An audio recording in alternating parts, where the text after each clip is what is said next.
Well, this is a turn up for the books. Let's begin.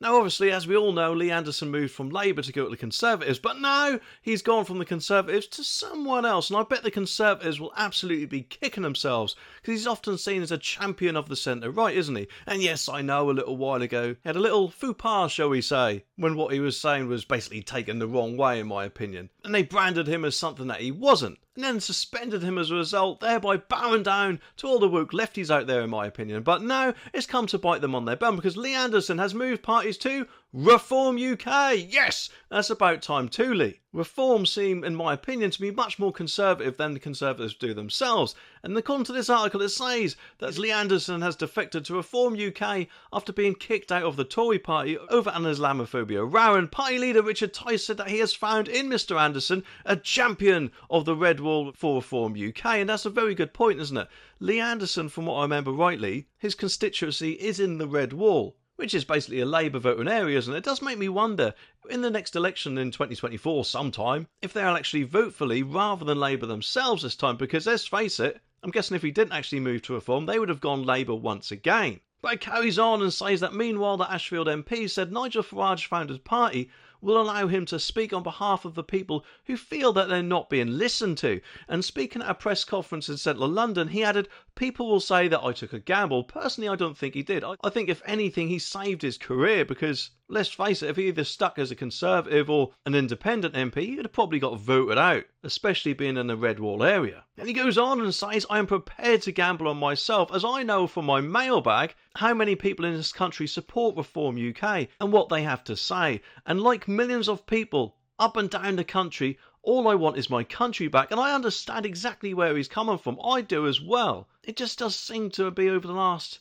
5 or 10 years, everything's gone more and more to the left with each and every day. It just seems to be so many things out there that people find offensive nowadays. It's just crazy, isn't it? And yes, I know Conservatives apparently said before that they've got a minister for anti-woke policies or whatever, but I haven't exactly seen much change yet. I mean, have you? He also said apparently that a major reason for his switch was his elderly parents' insistence that they could not vote for him unless he made the change, and that, I'm guessing, is going to be happening up and down the country. People are just get sick and tired of their back teeth with the Conservatives at the moment, especially, of course, after what they did to Boris, in my opinion. They are, if anything, becoming more and more like the Labour Party with each and every day, and that needs to stop. And hopefully, if Reform do actually get a sizable number of votes in the next election, that will send a clear message to the Conservatives to say, you called the Conservatives, it's actually about time you started acting like it, eh? He also said that my parents are both nearly 80 and they get it, and I must not let them down. It's not just your parents, Lee, you better not let anyone else down either.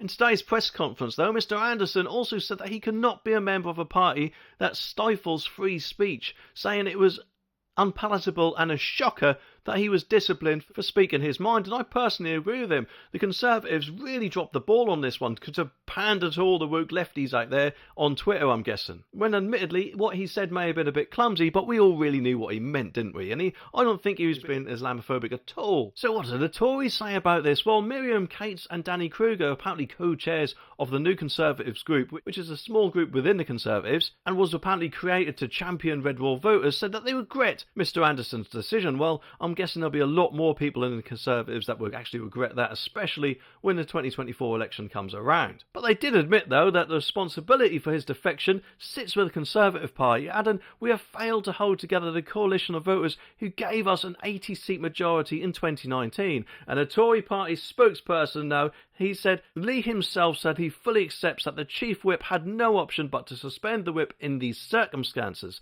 And we regret he made his decision. Voting for Reform can't deliver anything apart from a Keir Starmer-led Labour government. Oh, they always seem to love to play that tune, don't they?